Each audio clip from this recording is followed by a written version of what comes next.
Winning Blueprint presents.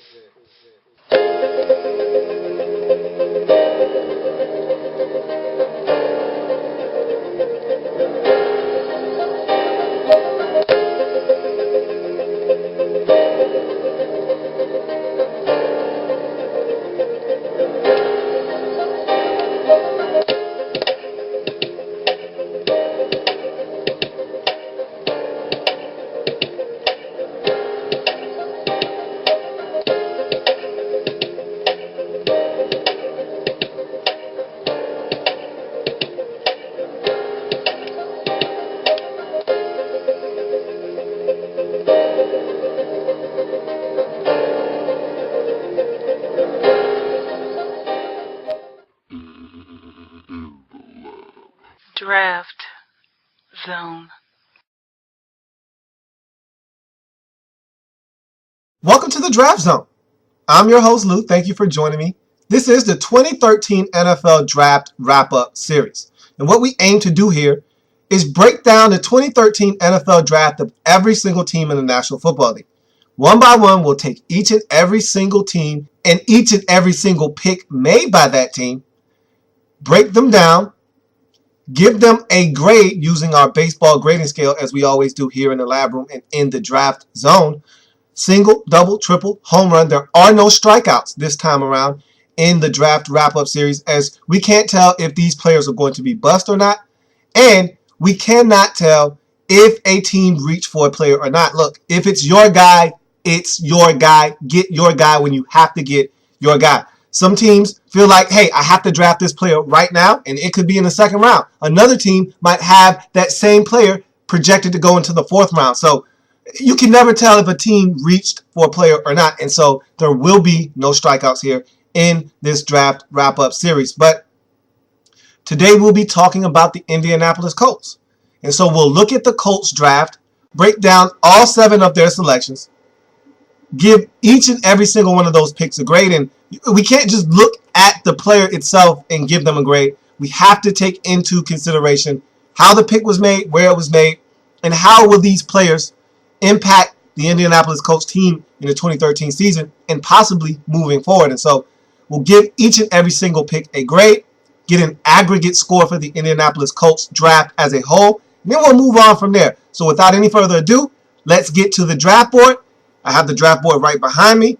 And of course, can't do anything without my handy dandy pointer. So now that we have both check, let's get to the draft board and check out the draft for the Indianapolis Colts. First thing I look at draft board is the needs.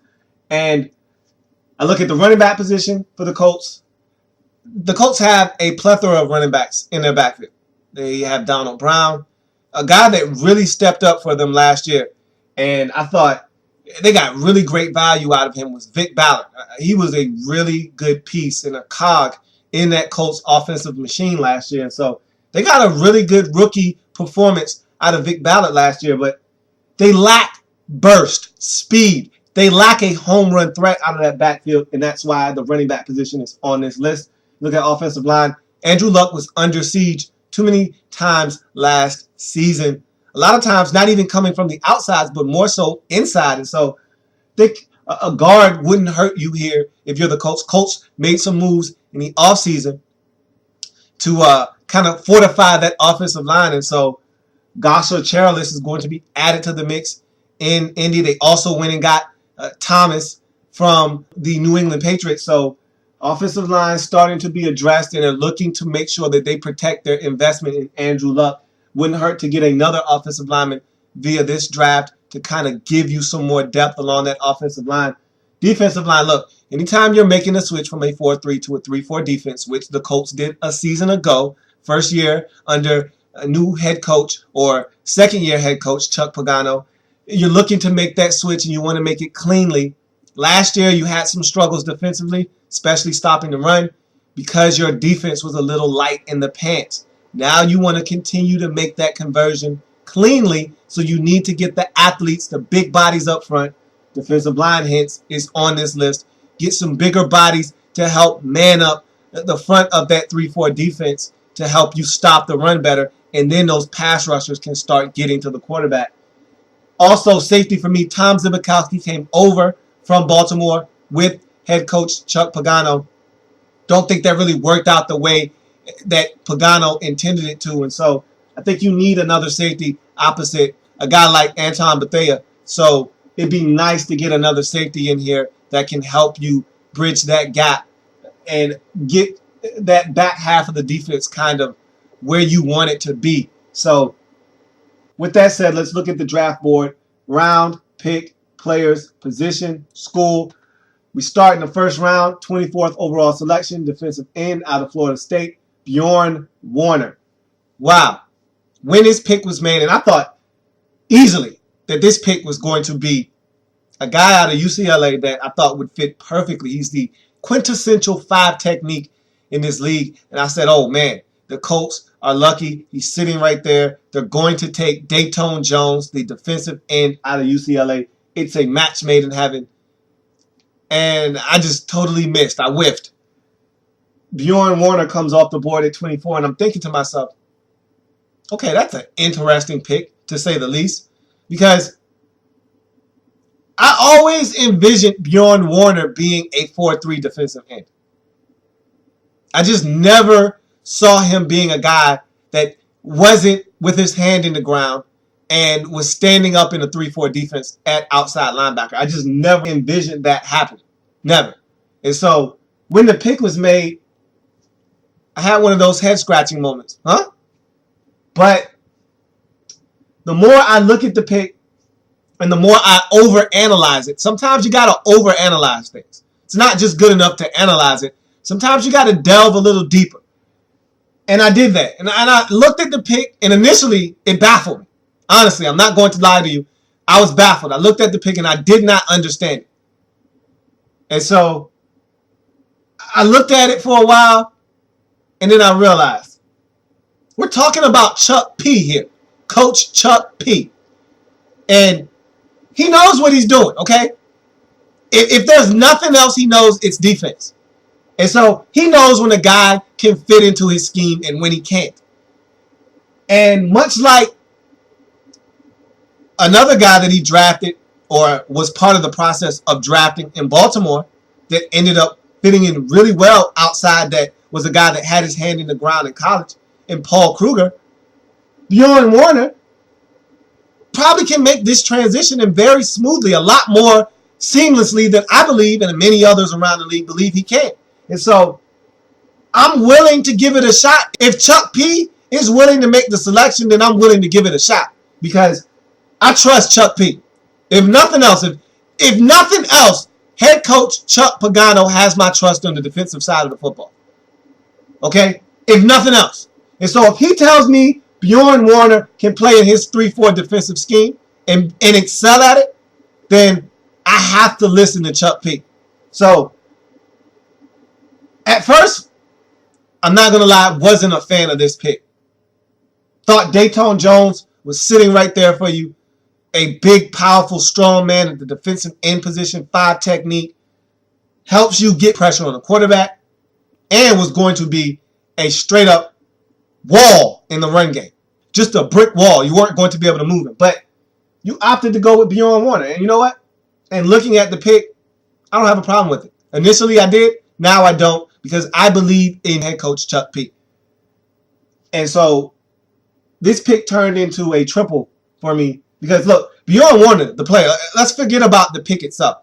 The player here, Bjoern Werner, 6'4", 6'5" product out of Germany, fell in love with the NFL at a young age, has all the physical gifts to make this transition smoothly. I just thought he was more of a 4-3 defensive end. But at 260 pounds,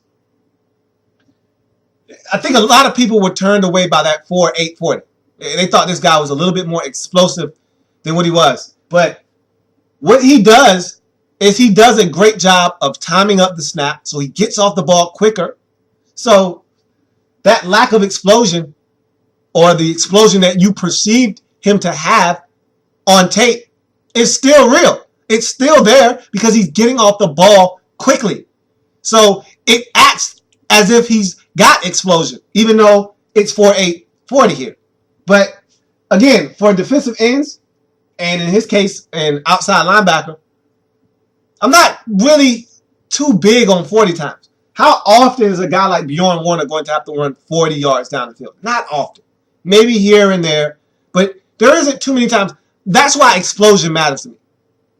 And I think him getting off of the snap quickly is going to help him. It's going to benefit him. He's a guy that can bend at the hips. I think that is essential for anyone trying to get pressure off the edges who wants to use speed as a tool to get to the quarterback. You got to be able to bend at the hips. You got to be able to find a way to contort your body to get away from these huge, long-armed offensive linemen. And bending at the hips, being able to get down at 45-degree angles and all these kind of weird angles always benefits outside linebackers and defensive ends who can do it. I think Bjoern Werner is one of those guys that can. And so I like this pick. It's a triple for me in the first round, 24th overall selection, defensive end out of Florida State, Bjoern Werner. I think it's a triple. Initially, when it was made, it was a double. And you can't hit doubles this early on in the process in the draft, in the first round. This might turn out to be a double over time, but right now, everyone's supposed to be hitting triples and home runs in the first round. So, because we're talking about potential and what you did in college. And if you're drafted in the first round, that means your body of work usually speaks for itself. So, it's a triple for Bjoern Werner. I think it's going to be a solid pick. I've got questions. Of course I do. So, I'm going to kind of reserve judgment on this pick fully. But if Chuck P tells me that this is going to work, then by golly, it's going to work. So we go on to the third round. 86th overall selection, offensive guard out of Illinois, Hugh Thornton. And I think Mike Mayock said it best when talking about Hugh Thornton. This is a feel-good story. This is the kind of guy you root for. You want to see him do well. He had it rough, and that's an understatement. His upbringing was everything you wouldn't want yours to be. Parents divorced at an early age. He goes to visit his mom and sister who live in Jamaica. Upon arrival, he finds them dead at their home in Jamaica. Comes back to the States, lives with his father who is very abusive, gets out of that house and has to live the remainder of his high school years with his aunt. So that in itself, hard to overcome. But yet this young man was able to persevere, overcome it.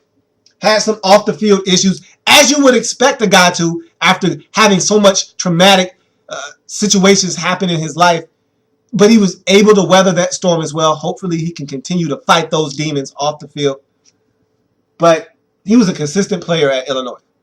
After all of that, he still managed to make himself worthy of a third-round selection in the NFL draft. So right there in itself, kudos to Hugh Thornton for that. But Hugh Thornton, the player, think has potential in this league to be a really good offensive lineman. 6'3", 320 pounds.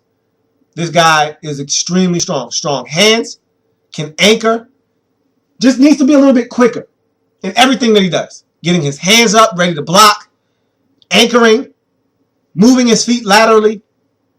If he can get quicker and more consistent in all of those things, look, he's got all the physical gifts, all the tools necessary to be a really good guard. And he's mean. And you know how I feel about mean offensive linemen. He's got a disposition about himself, and go figure, he's got a lot of demons in that closet. So he's got a lot of different images that he can channel to go to a different place when on the football field. So you know he's got that nasty streak in him. So that right there is always an added plus and an added value for me. So I love Hugh Thornton as a player. I think that the sky's the limit for this guy. He just has to continue to grow as a player on the football field, continue to hone in on his craft. And I think that the Indianapolis Colts might have got themselves a really solid football player here in the third round in Hugh Thornton, the offensive guard out of Illinois, with the 86th overall selection in the third round. To me, it's a triple here because I think this is a guy that maybe not in the 2013 season, but down the road can be a 10-year veteran for you, a 10-year starter in this league and be a really consistent player. I like the pick. I think it's a triple for the Indianapolis Colts in the third round. So now we move on to the fourth round. Pick 121, center out of USC, Khaled Holmes. And look, this guy probably has first-round talent. Let's face it. If not for his height, he'd probably be a first-round pick or a second-round pick. It's rare to see a center go in the first round, but we did. Dallas Cowboys selected Travis Frederick. So there's precedence there, but to me, when you put on the tape, Khaled Holmes is just as good, if not better, than Travis Frederick, honestly, because he has all the skill sets necessary to flourish at the next level as a center in this league. And look, if not for his height, we're not even having this discussion. This guy isn't around in the fourth round for you to select. But there's not many times when your height and being abnormally tall is a deficiency in the National Football League. There's not many other positions that you can look around and say, hey, you being 3 or 4 inches taller than the normal player at this position is going to hurt you.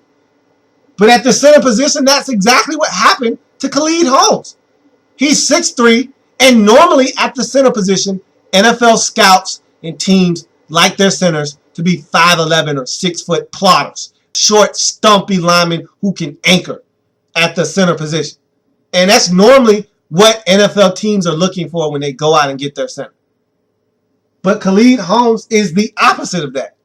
He's a athletically gifted 6'3", 310, 315-pound specimen, which is absolutely the opposite of what teams are generally looking for at the center position. How many times have you seen a 6'6" center walking up to the line to snap the ball? Not often, if ever. They're rare.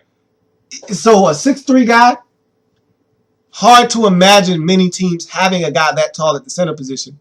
And the reason why teams don't like to have guys that tall at the center position is because you have to be able to bend at the knees. If you can't bend, you can't anchor. If you can't anchor, you're going to get bull rushed and knocked down out of the way. And guess what's going to happen? Direct pressure at your quarterback. And there is no worse pressure. Ask any quarterback around the league. There's no worse pressure than the one that comes directly in your face. You don't have time to react to that. You turn around, you turn your back to the line, and you turn around. There's a guy coming down, bearing right down on you. Only thing you can do is fall down. You can't react. You can't move left or right because he's coming straight at you. So no one wants direct pressure in their face. And usually the easiest way to have that happen is to have a center that can't block or can't anchor. And so for Khaled Holmes, a lot of question marks for teams around the league was probably, hey, is this guy too tall at the center position? Can we trust this guy to get into his stance fast enough, get down, bend at the knees properly, anchor so that defensive tackles and linebackers who are blitzing aren't coming free up the A-gap because this guy isn't getting into his stance or anchoring good enough and sinking those hips and getting his base into the ground good enough to stop guys from coming up the middle of our offensive line. So, look, all the intangibles are here. And you look at this guy as a player. Forget about the height for a second. Just look at him as a player. He's extremely aggressive. Okay? So, right there, you know how I feel about aggressive offensive line. Okay? I love him. If you're a guy that gets after it and you're nasty and you have a mean streak, you're okay by me on that offensive line. He has that. So that's a check. Next, you want to talk about athleticism at the center position. Can get to the next level. He can do that. Check. So then you talk about smarts. Does he have it up here? I think people underestimate how smart you have to be at the center position. To me, it's one of the most thought-provoking positions on the field in the National Football League. You got to be thinking at all times as a center. All right, what's the defense doing? What's the protection need to be? What's the cadence? Are my guys in the right positions to protect the quarterback? You got to adjust all of these things on the fly. You got to be able to make all of these snap judgments, snap the ball, and then get your head up, anchor, and block and protect the middle of the offensive line. It's a lot to do every single play. And so this guy graduated with a double major a year early. Okay? He didn't just graduate early with a regular major. He double majored and graduated a year early. So The smarts, they exist. So he's got everything you're looking for at the center position. Athletic, quick feet, can block. He's nasty. He's smart. Only problem is he's excessively tall at the center position. I don't care about that as long as he can consistently bend those knees, drop those hips, and anchor. This guy is the total package at the center position. And so I think you got yourself a triple in the form of the center out of USC in the 4th round at pick 121, Khaled Holmes. And I think other teams around the league were scared away by the height. Colts were not, and I think they're going to benefit from it if they can consistently get this guy to drop those hips, bend those knees, and anchor at the center position. Got yourself a gem in the 4th round. So we move on to the 5th round, pick 139. This pick is from the Cleveland Browns, defensive tackle out of Tennessee Martin, Montori Hughes. Now look, here's a guy that started out at the University of Tennessee. But before he even started there, he had started a boarding school because his grades weren't right. And he just always had issues with his grades, off the field behavior. And it was never anything huge. It wasn't anything you get arrested for or anything that was catastrophically wrong. It was just a lot of little things. And after a while, you get annoyed with telling the same guy the same things over and over again. At some point, it needs to stick. And for Montori Hughes, it just didn't at Tennessee. He had to transfer and move on because he was basically kicked out of Tennessee's program. So he had to end up going to Tennessee Martin. And he played solidly there, but the problem with this guy is the inconsistency. You know that he's a better athlete than what you're seeing on the field sometimes. You know he's able to do some of the things that you're not seeing from him. And the talent is there. From his standpoint, it's just getting it out of him consistently. Much like a Albert Hainsworth, this guy isn't always self-motivated. And I have a problem with that. I'm not one that feels like I need to always have to motivate somebody. At some point, you got to be able to motivate yourself. At 6'4", 340 pounds, this guy should be able to motivate himself to be the best. That's not generally the case with him. He needs a reason to go out there and perform at a high level. I can't always provide you with that. You need to be able to provide that for yourself. How about having some self-pride? How about wanting to be the best at your position? How about wanting to help your team win? Shouldn't that be enough for your motor to always be running on high? I would think it would be, but for Montori Hughes, it's not always the case. And when he's on, he's on. When he's off, he's on some other stratosphere. He's not even on this planet. And so, I'm not in love with this pick, but I tell you what, again, if Chuck P tells me this is where he needs to be, I'm on board. Now, you need a big, beefy guy in the middle of your defense. And I'm not saying he's a guy you want to start because I don't want guys in the middle of my defense starting and having to play meaningful snaps consistently that has a hot and cold motor. I don't want you for the first 2 series of the game to be giving me A+ performances, and from midway through the first quarter all the way to the halftime, you giving me C- and D+ performances the rest of the way. I can't afford to have that happen because if you're not giving me all you've got at the defensive tackle position or the nose tackle position in the 3-4 defense, and you get moved out of the way or you're on the ground getting pancaked, guess what? All of a sudden, there's a big gaping hole up the middle of my defense, and if it's the right back that we're playing against, this could turn into a 72-yard touchdown run. And at the blink of an eye, the game could change. And I can't afford that. So Montori Hughes is a guy that you want playing 15 to 20 snaps, which is why he's selected in the 5th round, because he's a rotational depth defensive tackle, or nose tackle in this case. I thought that he was more of a 4-3 defensive tackle. But he's going to be a guy that you put at the nose, I think. And look, I think he can play the nose. Again, but as long as it's in limited snaps. I need this guy to be on the field for 15 to 20 snaps a game maximum. Okay? Anything over that, I'm not sure what you're getting at that point. He's not a guy you want to start. He's not a guy that you want to have in the game for 40 to 45 snaps. You limit the amount of times he's on the field, and you're probably going to get the best out of Montori Hughes. So for me, with all of that said, I like where you got this guy at. I like the selection where it was made. I'm not in love with the pick, and I'm not in love with the player. So the defensive tackle out of Tennessee, Martin, in the 5th round, 139th overall selection, Montori Hughes, is a double for me.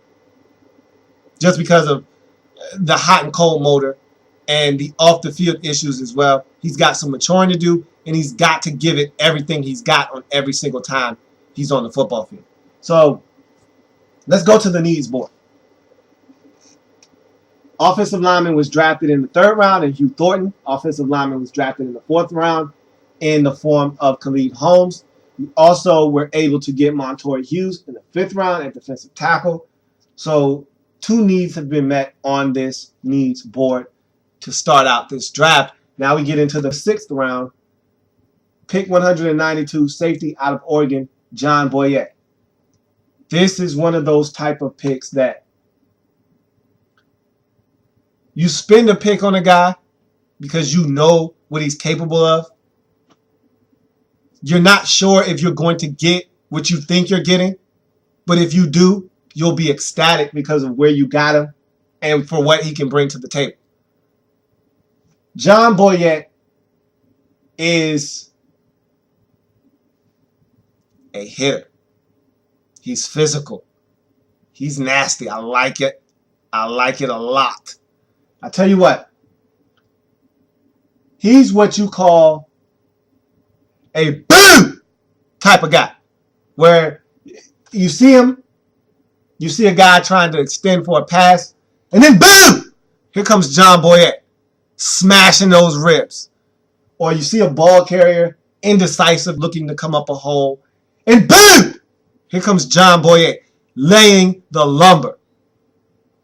And so he's a physical hitter. I love guys that bring their hard hat and lunch pail to the table. And when they open up that lunch pail, it's nothing but a whole bunch of aggression and ferocity. And that's Bjoern Boyette in a nutshell. You're getting ferociousness. You're getting aggressiveness at the safety position. The only reason that this guy is even around in the 6th round, 2 reasons. One, he's only 5'10". So this little stick of dynamite here is coming in a really small package, because you would want your safety ideally to be 6 foot, 6'1", 6'2". That's a great height for a safety. But not everyone is blessed with the height gene. Not everyone is born to be 6'2". Some guys are 5'10", like Bjoern Boyette. But he plays like he's 6'2". He hits like he's 6'10". Ask anybody that he's laid the lumber to. They'll tell you. They just got hit by a truck. And that truck came by and plastered him, and his name was Bjoern Boyette. So I don't care about the height. Look, I don't care that you're 5'10". I don't care. When does that matter? When you're laying the lumber to somebody. I don't care that you're 5'10". If you're feisty and you don't care, then I don't care. So, and Bjoern Boyette, trust me, he doesn't care that he's 5'10". That's more of a reason for him to come and mollywop you. Because I'm 5'10". I'm mad. I got a chip on my shoulder. Because I'm 5'10". You got to pay for it. So, I like this guy a lot. And the other reason that he's around in the 6th round, injuries. Didn't play but 1 game in the 2012 season because he had to have surgery on both knees. He had a slight tear in both patella tendons. Went ahead and had corrective surgery to fix that.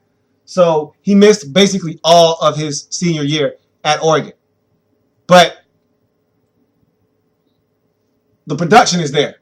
Despite missing the 2012 campaign, 2010, 2011, this guy was all over the field. Not just hitting people.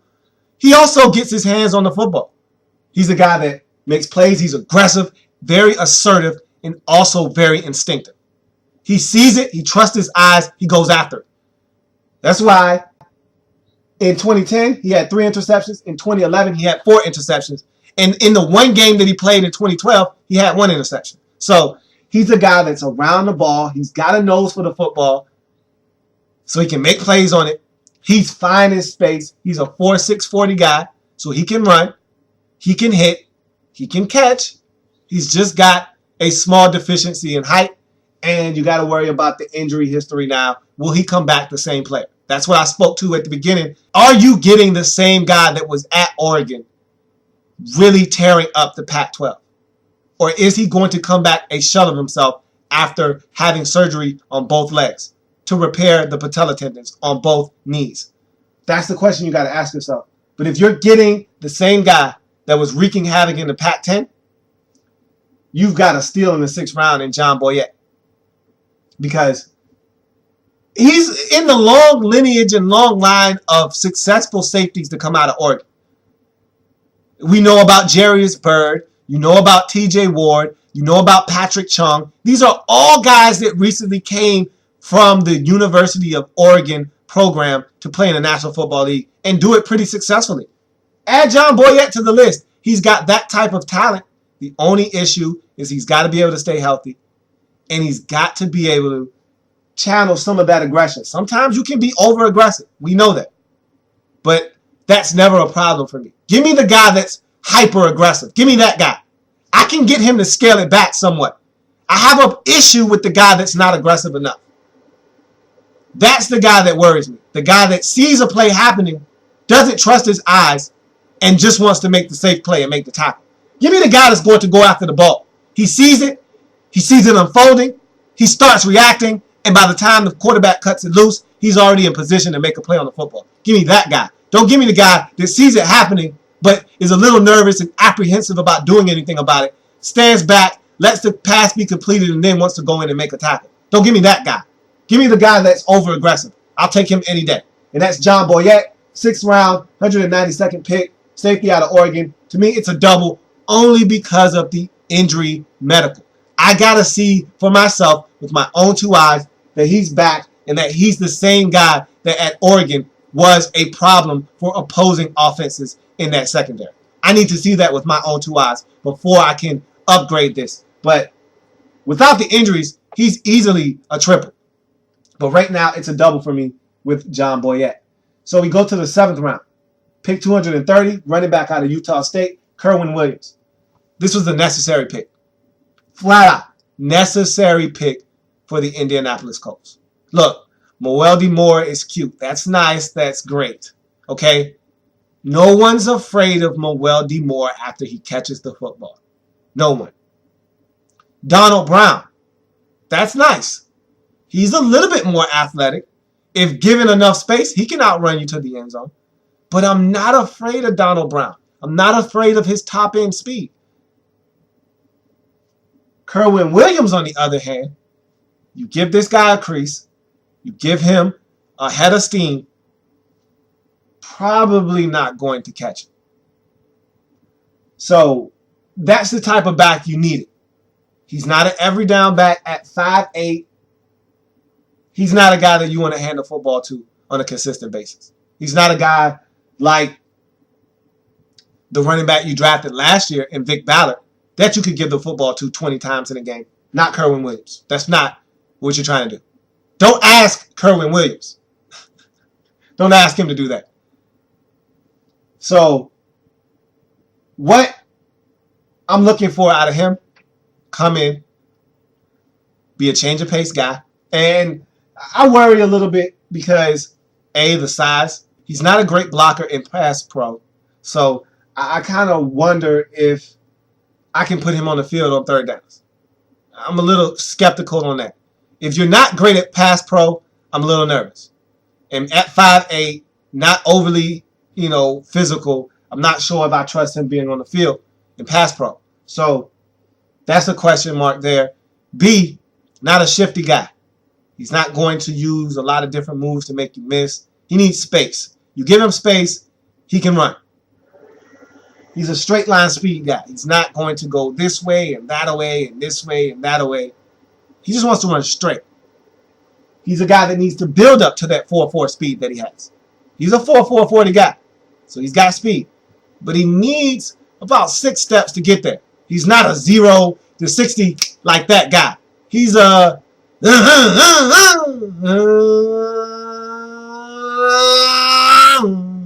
guy. He's not.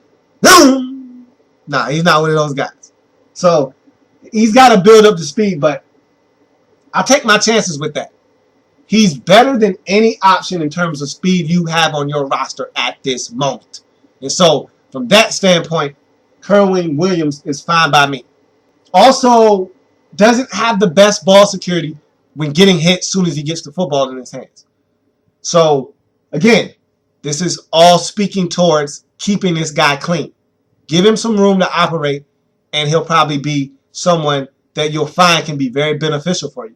But at Utah State, he was behind 2 guys that ended up being drafted in the National Football League. And so he essentially had to wait his turn. And when he got the opportunity, he made some things happen. I like this pick because it's exactly what the Indianapolis Colts need. By no means is he a flashy player. And to me, that's a perfect fit in Indianapolis. Because Indianapolis Colts simply don't do flashy players. So I just welcome Kerwin Williams to the Indianapolis Colts roster because he fits in perfectly, like a glove. 7th round, 230th overall selection, running back out of Utah State. Kerwin Williams is a double for me. Fits in, gives you an element of speed that you lack. I think it's exactly what the Colts needed in this draft. So quickly, let's go to the needs board and clean up what the Indianapolis Colts essentially cleaned up on this needs board. Just getting a guy like Kerwin Williams, and you get John Boyette. And so that's it in terms of the needs that I perceive the Colts to have had coming into this draft. And so great job by the Colts addressing those needs, making sure that they help this football team along. You look at the 7th round and the final pick for this Colts team in this draft, and ironic enough, the final pick in this draft as a whole, Mr. Irrelevant, with the 254th selection, the Colts take tight end out of South Carolina, Justice Cunningham, and this is a compensatory pick. He's a guy that I looked at in college and I said, man, this guy looks like he should be better than what he is. He looks the part of an NFL tight end. 6'3", 255 pounds, can block. This guy is what you look for in a blocking tight end. So at times, he's like another tackle on the field. Very physical, very adept at blocking, setting that edge and sealing it off, can get to the next level. Not the most athletic guy you'll see on the football field. Not going to run by any safeties, not going to out-wiggle any linebackers. That's not his game. Not explosive. He'll use his body to shield off defenders. He can catch the football really well. Struggles catching it away from his body sometimes, but I don't think the Colts need this guy to be a pass-catching threat. They drafted 2 of those last year, and both of them are really good. Fleener and Allen are going to be a duo in Indianapolis for years to come. They drafted Justice Cunningham with the intention of having this guy be the blocking tight end to the receiving tight ends that they got last year. Look, this guy will catch the occasional pass because we know Andrew Luck loves throwing to tight ends. They got this guy to be a hammer out there at the tight end position to block. And so look for Justice Cunningham, if he makes this roster, to be the guy that comes in short yardage packages, goal line packages, and don't be surprised if they run right behind him because he can help open up some gaping holes this guy can block. So from that standpoint, I think it's a solid pick by the Indianapolis Colts in the 7th round, 254th overall selection. I think it's a single because he's a one-dimensional player to me. He can catch the football. He can make some things happen in the passing game, but I think the Colts are looking for this guy to simply do one thing, block. And so, to me, tight end out of South Carolina, Mr. Irrelevant, Justice Cunningham is a single. And that's going to round out the draft for the Indianapolis Colts. So you look at the draft as a whole for the Colts. And it's a triple in the first 2 rounds with Warner and Thornton. Khaled Holmes, to me, is another triple. Montori Hughes is a double. So is John Boyette. So is Kerwin Williams. And it's a single for Justice Cunningham. You put them all together, average them up, you get a solid double.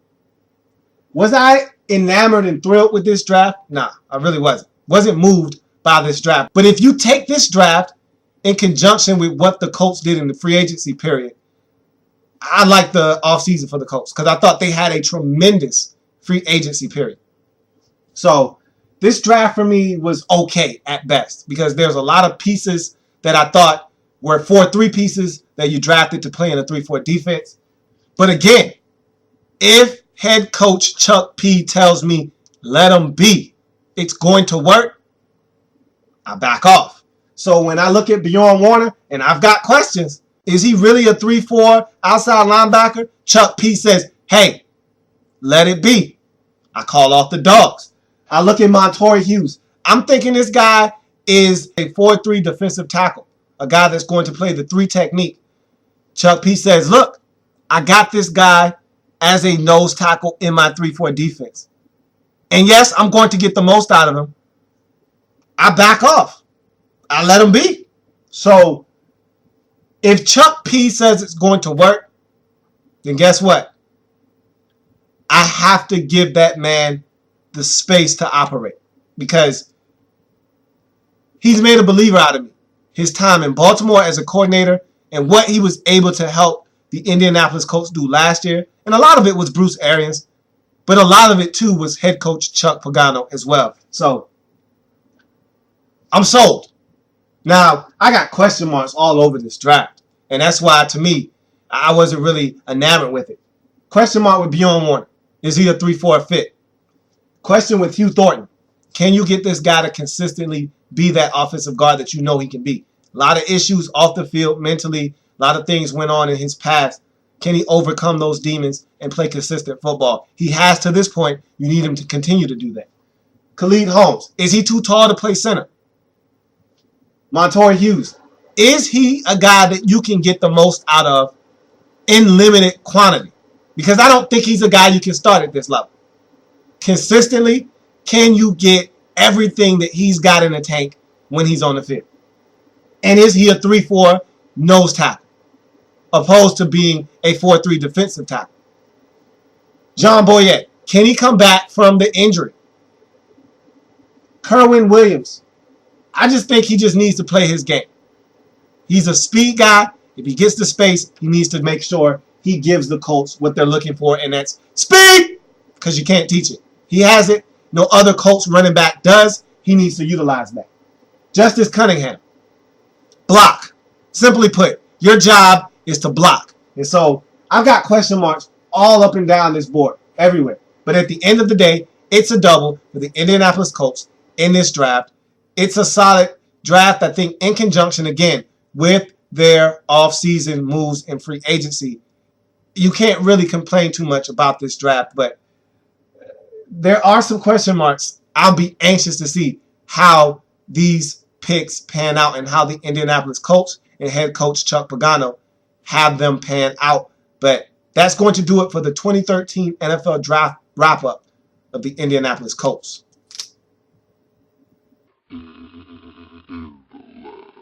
Draft Zone.